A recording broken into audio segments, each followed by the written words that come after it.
Bienvenidos mis queridos hermanos y hermanas al devocional de esta semana. Mi nombre es Hermes Irizarry y estoy aquí para servirle al Señor y a ustedes. Tomen sus Biblias por favor, vayan conmigo al libro de Mateo 16. Mateo 16, comenzaremos con el versículo 22. Versículo 22. Entonces Pedro, tomándolo aparte, comenzó a reconvenir diciendo: Señor, ten compasión de ti. En ninguna manera esto te acontezca. Versículo 23, ¿ok? Dice, pero él, volviéndose, dijo a Pedro: quítate de delante de mí, Satanás. Dice, me eres tropiezo, porque no pones la mira en las cosas de Dios, sino en la de los hombres. Versículo 24.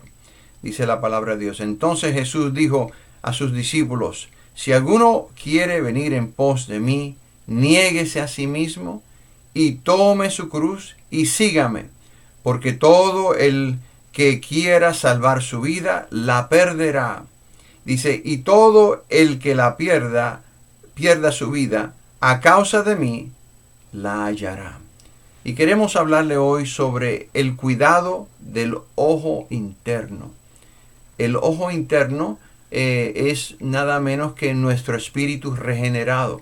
Y un subtítulo tendría que ver la obediencia y la devoción necesaria en el cuidado de nuestro nuevo hombre.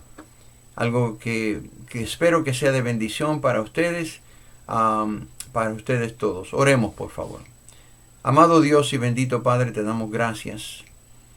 Primeramente por la palabra de Dios que la tenemos al frente de nosotros, completa y sin error. Te damos gracias por el precioso Salvador, que es nuestro Redentor.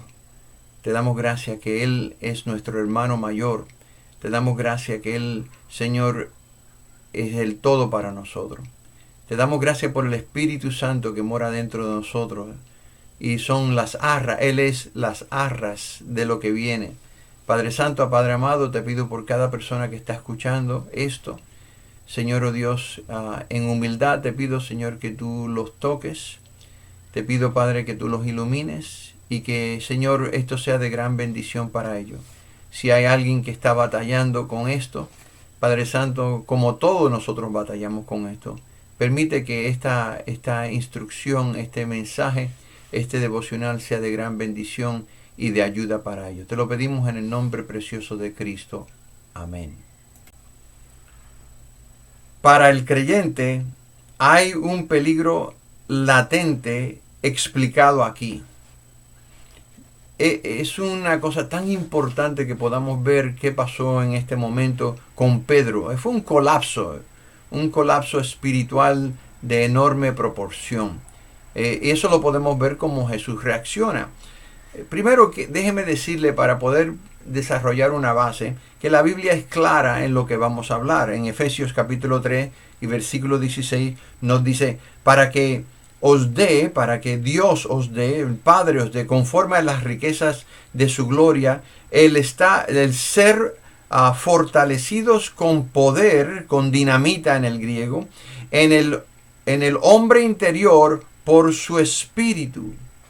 Si tú miras eso más tarde y lo empiezas a entender, es que nosotros tenemos un espíritu regenerado y ese espíritu tiene que ser la base de todas nuestras acciones, todos nuestros pensamientos. Ese espíritu es lo que Dios empodera. En Romanos 8, 16 dice que el espíritu da testimonio a nuestro espíritu de que somos hijos de Dios, y el cultivar el ojo interior significa nada menos que estar cultivando el hombre interior. Y es importante porque en este contexto que vamos a mirar, Pedro no entendía, Pedro se olvidó, y exactamente vamos a ver cómo se desarrolló todo eso. El descuidado no cultiva su espíritu. El descuidado va a dejar que el pecado nos robe del poder del Espíritu. El Espíritu Santo empoderando nuestro espíritu es la clave para poder romper las cadenas de pecado. El Espíritu Santo trabajando en nuestro espíritu y nosotros con nuestro espíritu, llevando el alma al desarrollo de santidad y de obediencia y de devoción. Eso será la clave de una vida cristiana exitosa. Ahora, necesitamos ver aquí si esta es la base de los evangelios o no. Miremos. En los evangelios, mire ahí Mateo 6 y versículo 22. Mateo 6 y 22. Dice, la lámpara del cuerpo es el ojo. Así que si tu ojo es bueno, todo tu cuerpo está lleno de luz. 23. Pero si tu ojo es maligno, todo tu cuerpo está en tinieblas. Todo tu cuerpo estará en tinieblas. Así que si la luz que en ti hay es tinieblas, ¿cuántas no serán las tinieblas, las mismas tinieblas? Y obviamente yo no sé cuánto usted le ha dado mente o ha estudiado esto, pero el Señor Jesús en el Sermón del Monte declara que hay un ojo malo y hay un ojo bueno. Hace años atrás yo oí algo que me impresionó de un apologista que, si le digo el nombre, hoy en día no está en favor. Él terminó muy mal. Se supo desgracias en su vida, en su matrimonio, y en términos de una semana, todo su ministerio que construyó por años, más de 60 años, colapsó. Y el punto no es decir el nombre de él, y el punto es que nosotros tenemos adentro de nosotros una creación nueva. Esa creación nueva, Jesús habla que tiene ciertos elementos. Uno de ellos, el ojo. Este apologista dijo que Dios nunca creó el ojo para que el ojo solamente vea por sí mismo, sino que Dios creó el ojo para que veamos con la conciencia. Y la conciencia es parte de nuestra mente. Y la mente, la voluntad y las emociones es una sola, se llama el alma, lo dice en Primera de Tesalonicenses, capítulo 2, ahí lo pueden buscar. Pero, ¿qué pasa? El espíritu y el espíritu y el alma son diferentes. Lo dice también Tesalonicenses, que somos espíritu, todo vuestro espíritu, alma y cuerpo sean santificados, para que cuando Él venga estemos sin mancha. Entonces, esta cuestión de ordenar nuestra vida interna, de por cierto, hay otro hombre que escribió otro libro, se llama Ordenando tu mundo interno, que también ha caído en desgracia. Y vemos que el estudiar esto es una cosa impresionante. El ojo nuestro tiene que ver con nuestro espíritu y con nuestra alma. Y el proceso de colar, dice Cristo aquí, si tú no cuelas lo que tú miras, lo que tú ves, lo que tú deseas a través de la conciencia y el espíritu, entonces nuestra luz es horriblemente tinieblas. Y eso es lo que puede producir una vida doble. Eso es lo que puede producir una vida sin poder. Eso es lo que produce una vida en hipocresía. Eso es lo que y cuando eso pasa, el daño a través de nuestras familias es horrible. Varios versículos, note ahí que dice en Mateo 26:41. Mateo 26:41 dice: velar y orar para que no entréis en tentación. El espíritu a la verdad está dispuesto, pero la carne es débil. No está hablando de ahí del Espíritu Santo. No está hablando ahí. Estaba enseñándole que nuestro espíritu regenerado necesita el poder de Dios para nosotros poder hacer lo que el Señor quiere. Ellos no pudieron quedarse ni una hora orando. Ellos no estaban conscientes del peligro eminente.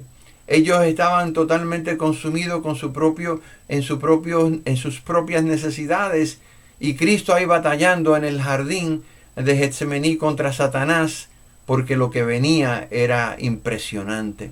También la Biblia nos dice en el contexto de Juan capítulo 6, el versículo 63, cuando Él predicó ese tremendo mensaje de que tenemos que tener a Cristo adentro, el que come mi cuerpo y toma mi sangre, yo estoy en Él y ellos están en mí.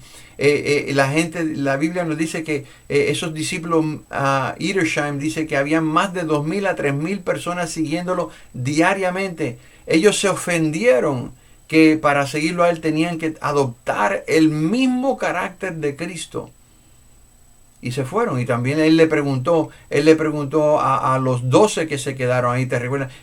¿Os iréis también vosotros? Y Pedro dijo ahí, ¿a dónde iremos? Tú eres el que tiene palabras de vida. Y él le dijo, no, lo escogí yo a ustedes 12 y uno de ustedes es un diablo, un acusador. Pero antes de eso le dijo ahí en el versículo 63, el Espíritu es el que da la vida. La carne para nada aprovecha. Las palabras que yo os he hablado son espíritu y son vida. Nuestro espíritu regenerado, después de ser salvos, necesita la nutrición de la palabra de Dios para iluminarnos y para darnos el poder en cuanto a todo lo que estamos manejando. Especialmente ustedes que están entrenándose, ustedes que están recibiendo las enseñanzas de clases, diferentes clases, y con el favor del Señor ustedes terminarán en alguna parte del mundo sirviendo al Señor. Qué importante es que usted esté prevenido, preparado para que no haya ningún tipo de colapso. Ahora vamos a caer. La Biblia nos dice que el hombre justo cae 7 veces, pero se vuelve a levantar. Y esto lo vamos a ver más tarde. Pero esto es lo que estamos hablando aquí, que le pasó a Pedro. Entrando ahora en nuestro texto, consideremos ahora el desenfoque de su alma. ¿Qué fue lo que le permitió a este hombre de Dios caer? ¿Qué fue lo que contribuyó a su colapso? ¿En qué consiste su colapso? El colapso de Pedro consiste en que algo en su mente, en su alma, específicamente en su mente, se desenfocó. ¿Ok? Noten conmigo ahí Mateo 16, 21. Desde entonces comenzó Jesús a declararle a sus discípulos que era necesario ir a Jerusalén y padecer mucho de los ancianos, de los principales sacerdotes y de los escribas, y ser muerto y resucitar al tercer día. Versículo 22, bien importante, note conmigo. Entonces Pedro tomándole aparte, comenzó a reconvenirle diciendo, Señor, ten compasión de ti, en ninguna manera esto te acontezca. Esto al ojo pelado, como decimos, al ojo pelado puede ser algo inofensivo, pero vamos a ver que esto es un serio error espiritual. Y otro comentarista nos ha dicho a nosotros que nosotros cometemos, este colapso nos pasa a nosotros. Y vamos a ver que este colapso es un colapso teológico, cuando la carne no puede aceptar lo que la Biblia dice teológicamente, pero hay otros colapsos. Hay colapsos matrimoniales en el matrimonio, hay colapsos relacionales en las iglesias, entre amigos, hay colapsos morales en fornicación, adulterio. Hay un sinnúmero, pero en este caso vamos a ver qué significa este colapso de Pedro. No solamente es un desenfoque de su alma, pero también aquí miren en sus notas que le he puesto ahí, es una pérdida de comunión enorme. Note otra vez ahí, 16:22. Dice, ten compasión de ti, en ninguna manera esto te acontezca. Versículo 23. Pero él, Cristo, volviéndose así en sí, le dijo, Pedro, quítate delante de mí, Satanás. Lo llamó adversario, quítate adversario delante de mí, porque me eres de tropiezo.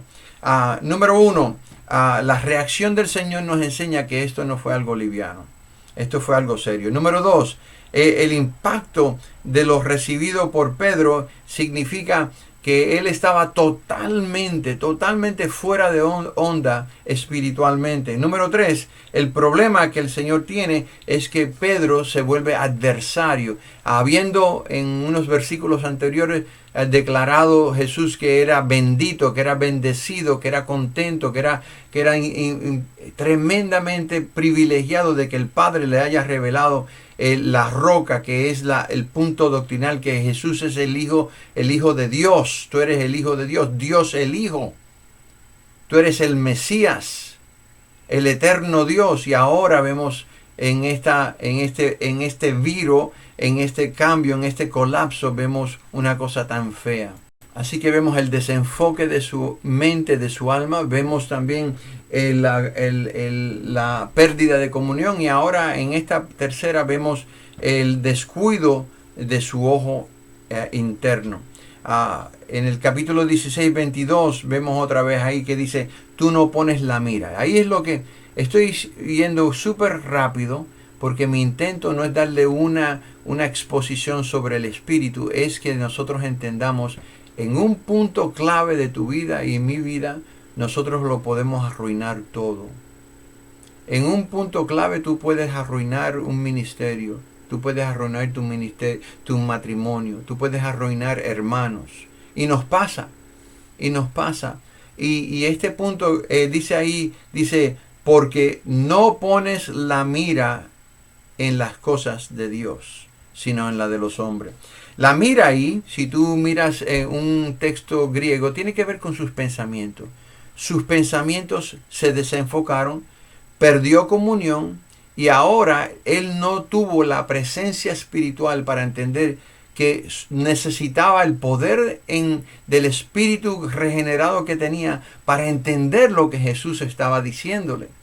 Así que su mira tiene que ver con los pensamientos. El hecho de que hay un doble negativo aquí en el texto nos enseña, él le dijo, no, nunca pase esto. Está yéndose totalmente en contra de lo que Isaías dijo, totalmente de lo que Génesis había enseñado, totalmente de lo que el salmista había declarado. Imagínense, Pedro en contra de la revelación divina de la muerte y el sufrimiento, la muerte y la resurrección. Y en ese colapso de espíritu, él se volvió un enemigo, un estorbo de Cristo. Y la cuestión es que él permitió que su carne, esa compasión, porque hay muchos declaran que él tenía compasión para Cristo, y es correcto. Pero aquí vemos el problema. El problema es que nosotros no podemos dejar que lo emocional impida que hagamos lo espiritual. Nosotros no podemos dejar que un punto emocional nuestro, algo bueno, como dice Filipenses, que para que aprobéis lo mejor, no lo bueno. Otro predicador había dicho años atrás que los cristianos sacrifican lo bueno en el altar de lo mejor.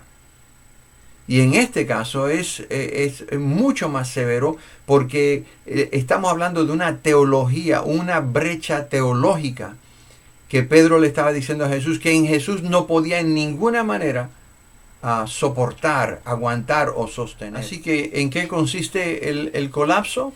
Consiste en una brecha entre el espíritu dado de Dios, el espíritu regenerado, nutriendo su espíritu, y él pudiendo evaluar en su mente, pudiendo decidir con su voluntad y evitando las emociones negativas que le expresó al Señor. Ahora, eso quiere decir, número 2, que este colapso significa dos cosas. En Romanos 8:5, la Biblia nos dice porque el que es o los que son de la carne piensan en las cosas de la carne. Primeramente, Pedro y todos nosotros, hay momentos que estamos en la carne. Hay momentos que somos de la carne. Y negamos nuestra identidad bíblica, negamos nuestra identidad interna, negamos el poder de Dios. Y nuestro egoísmo, nuestra soberbia nos pone en una posición de que somos carnales totalmente. ¿Ve? El pensar carnalmente, no nos podemos sujetar, como dice Romanos 8 otra vez, no nos podemos sujetar a la ley de Dios, no se puede, ¿verdad?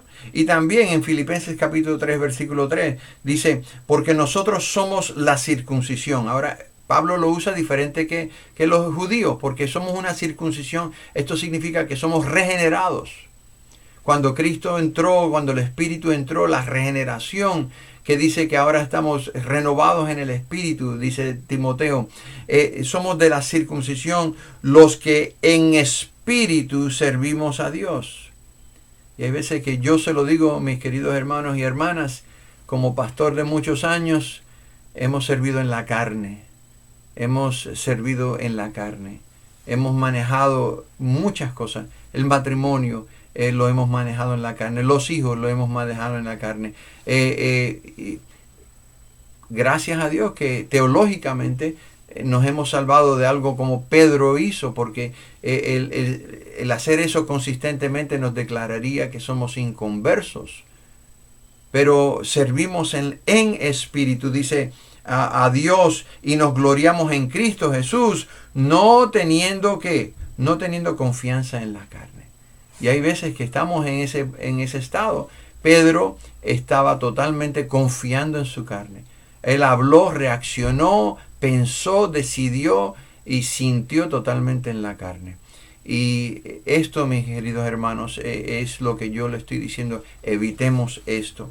Para concluir, miremos algo práctico aquí. ¿Cómo podemos evitar este colapso? Y Jesús nos da la clave. El hecho de que no ponemos la mirada, Él viene y se dirige ahora en el capítulo 16, 24, nos da la clave el Señor Jesús. Entonces Jesús le dijo a sus discípulos: si alguno quiere venir en pos de mí, niéguese a sí mismo. Número 1, niéguese a sí mismo. Y número 2, tome su cruz y sígame. El tomar la cruz no es que usted está siendo un mártir. No, el tomar la cruz es un instrumento de muerte, es morir. Como Pablo dijo en 1 Corintios 15, dice: yo muero diariamente. Y la crucifixión de la carne, la crucifixión de nuestra carne es esencial para evitar el colapso. La crucifixión de la carne tiene que ver con poner la mente en su lugar correcto bajo el control de nuestro espíritu, el Espíritu Santo. Tiene que venir a decidir, la voluntad, decidir, y tiene que venir con poner las emociones en su lugar correcto. Es súper importante que entendamos esto. Entonces, ¿cómo es que podemos crucificar la carne? Primero, sistemáticamente tenemos que cambiar todo lo que es delicia para nosotros. Todo lo que es delicia para nosotros tenemos que mirarlo, evaluarlo, y si es una delicia bíblica la dejamos, si es una delicia que no es bíblica no la dejamos. En Romanos 7:25, vayan ahí conmigo, Romanos 7:25 nos dice, 7:21, comencemos en el 21. Dice: así que, queriendo yo hacer el bien, hallo esta ley, que el mal está en mí. Versículo 22. Porque según el hombre interior, ese es su espíritu. El hombre interior es su espíritu, es tu espíritu y mi espíritu. Según el hombre interior, me deleito en ¿qué? En la ley de Dios. ¡Qué tremendo! ¡Gloria a Dios! Que según el espíritu no se va a deleitar en nada de lo que es la carne. Mi espíritu regenerado no puede pecar. De acuerdo a Efesios capítulo 4, dice que antes estábamos engañados por la carne, pero ahora mi espíritu ha sido creado según la santidad y el poder de Dios. En el poder de Dios, lo creado en mí no puede pecar.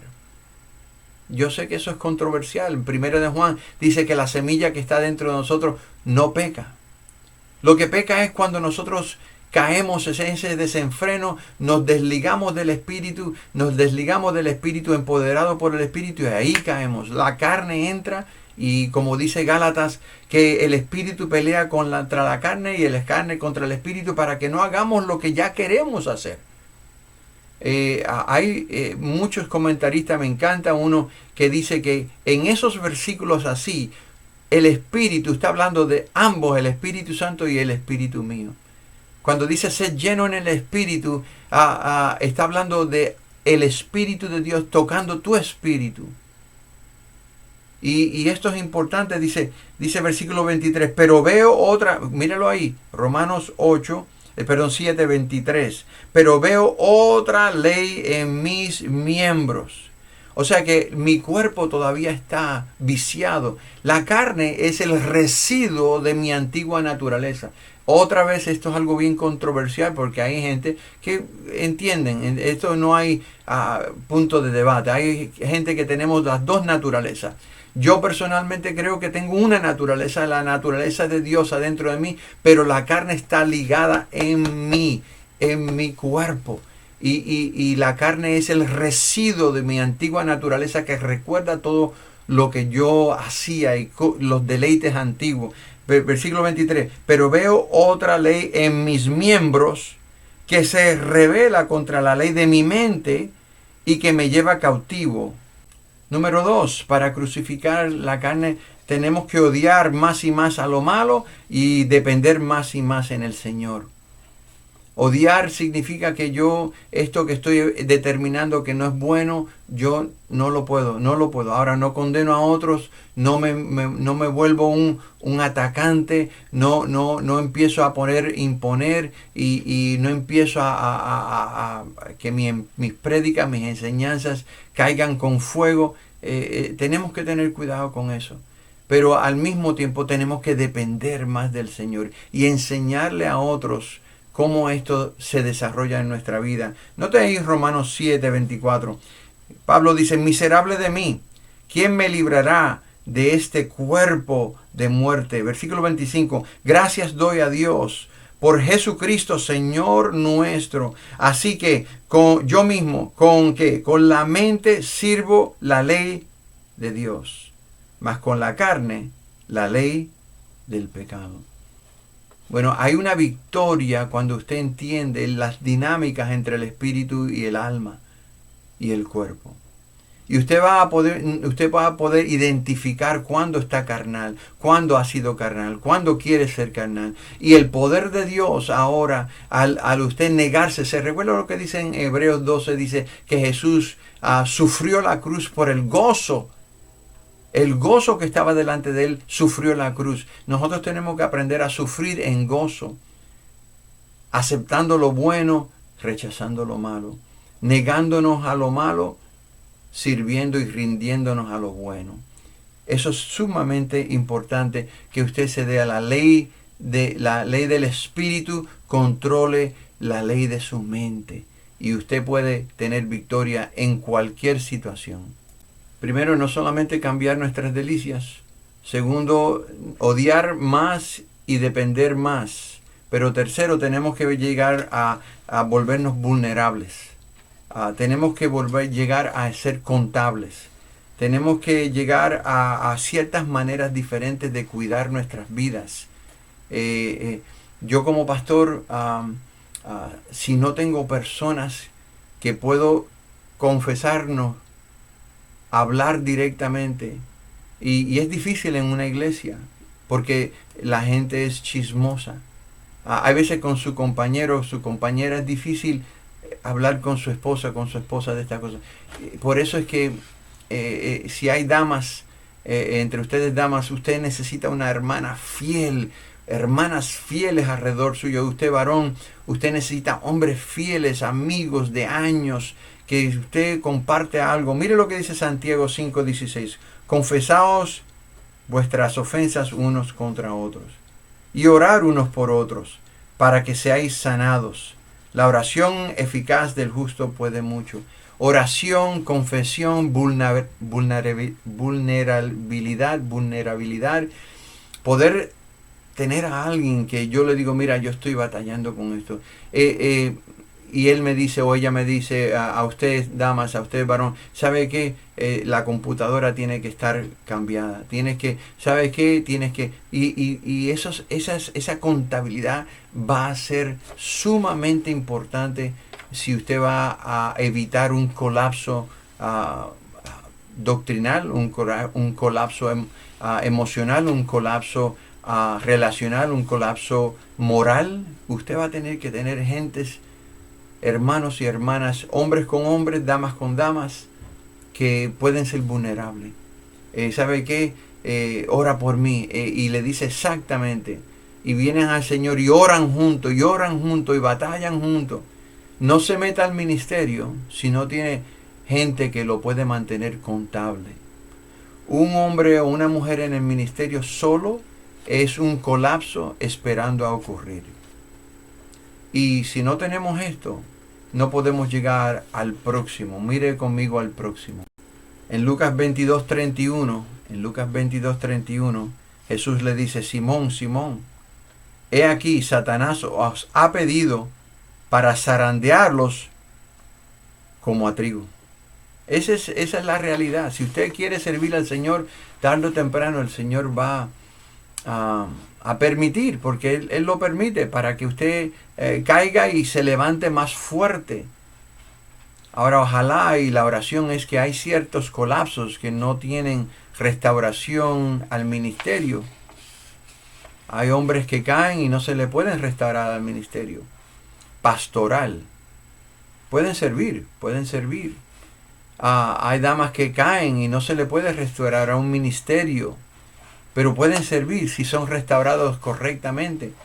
Satanás está buscando a zarandear a nosotros, a usted. Y nota lo que dice ahí en el versículo 32. Pero yo he rogado por ti. ¡Qué bendición! ¡Qué bendición que el Señor Jesús tiene el bien de nosotros en mente! ¡Qué bendición que Jesús nos pone una cerca de protección! Qué bendición que aunque caemos, mira lo que dice: yo he orado por ti, que tu fe no falte. Que tu fe no falte significa que tú te puedas levantar, que tú entiendas, que llegues a ese entendimiento de que Dios te ama, Dios te ha salvado. Y si caes en esto, caes en aquello, si caes livianamente aquí, mejóralo, cámbialo. Si caes allá, mejóralo, cámbialo. Si caes aquí, mejora, levántate. Haz algo en contra de que eso que te va a destruir. Haz algo hacia adelante, hacia servicio, hacia más santidad, más dependencia en el Señor, más conocimiento bíblico. Y en el caso de Pedro, haz algo. Recuerda que nosotros tenemos puntos en la Biblia. Él todavía no había dejado sus cosas contra los gentiles. El lienzo cayó y no, yo no he tocado nada. Y el gentil tuvo. Pedro tuvo años y años, y ahora en primera y segunda Pedro vemos la victoria que tuvo sobre la carne. Pero esto no fue de una noche. Esto es una batalla constante y hasta que Dios nos lleve. Yo he rogado que tu fe no te falte. Y a una vez vuelto, y eso es una vez restaurado, porque las iglesias bautistas no restauran muy bien, desafortunadamente. En las iglesias bautistas la gente se cae y se van a otra iglesia, a otra desgracia, porque no hay ni tiempo, no hay búsqueda, muchas veces no hay esa cercanía de poder pasar con alguien tiempo, de llevar a esa persona a una restauración, tener un sistema bíblico de restaurarlo, como dice en Gálatas 6:1. A veces no somos espirituales porque vemos a alguien que se cae, pero no lo podemos restaurar. Vosotros que sois espirituales, a restaurar. No, eso no pasa y debería pasar, porque Jesús dice que debe pasar. Y dice: una vez vuelto, confirma a tus hermanos. Una vez vuelto, sabemos que usted puede ayudar a otros. Usted puede ser de beneficio a otros. Así que llegamos a este momento de hacerlo a la aplicación. ¿Está usted en alguna situación precaria? ¿Está usted en algún pecado que sabes que es de la carne? ¿Está usted consciente del cuidado, consciente de la delicadez? Sea en esto, sea moral, sea relacional, sea ministerial, sea teológico. Usted necesita buscar a alguien que pueda venir y abrirse y ser vulnerable, alguien que lo va a ayudar, alguien no que lo va a hundir. Pero estas cosas son difíciles, ¿verdad, mis hermanos? Estaremos orando. Si yo puedo en alguna manera ser de alguna bendición, déjeme saber. Pero recuérdese que aquí en Sevel lo que queremos es un hombre o una mujer ministrando la palabra de Dios, ministrando en diferentes áreas de integridad. Y esa integridad no viene a menos de que no estemos cuidando el ojo interno, que está conectado al espíritu. El ojo, el espíritu y la conciencia, la mente, la voluntad y las emociones trabajando bajo el control del Espíritu Santo, le dará victoria a usted. Dios le bendiga. Oremos. Padre, amado, Padre bendito, bendice tu palabra a nuestros corazones. Llévanos, Señor, a buscar ayuda si la necesitamos. O llévanos a entender esto para que en las áreas que fallamos tengamos victoria. Produce en nosotros esa santidad que a ti te agrada y que sea de gran poder en el ministerio que tenemos en Cristo Jesús.